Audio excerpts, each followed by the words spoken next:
they had started U.S. Senate hearings the next day. They began interviewing the senior officers who were on the ship and also interviewing J. Bruce Ismay, who was the operational manager for the White Star Line. And it was only at the hearings that some of this came out.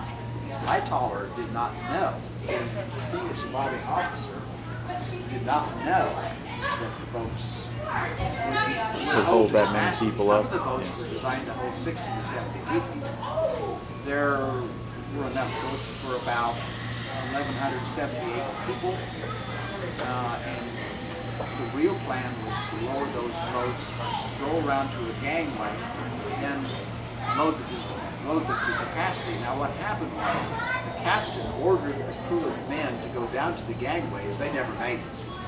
I mean, the ship was filling with water so fast that that crew disappeared, probably trapped inside the ship. So people did it. I mean, his officers and his crew did obey him at first.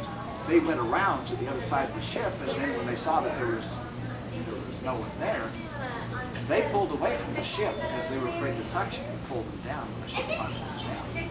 And so there was not a boat in the vicinity of the Titanic that was close enough to be in any danger of being sucked under. They were that afraid of the suction. Ironically enough, a couple of the boats, they couldn't get launched, but they drifted off when the ship actually went in the water. But these were not the big strong boats. These were collapsible boats that had canvas sides. And this boat, if you, I don't know if you can see it, but it's got canvas sides. And there were 4 of those. And they actually worked pretty well. Now, one of them was overturned, but the sides were extended so it had caught air, and it remained afloat. And it was the boat on which Lightoller and a number of other people stood. If you've seen the movies, you may have seen this boat depicted in one of the movies. They had to stand on top of the keel and balance the boat.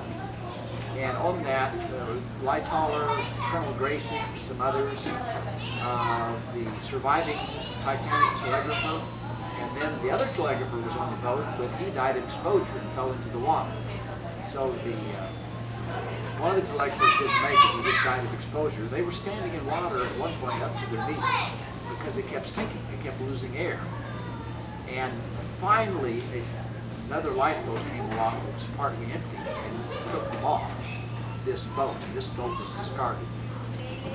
But the other boats were picked up by the Carpathia, and then the Titanic got rid of those boats as soon as they could.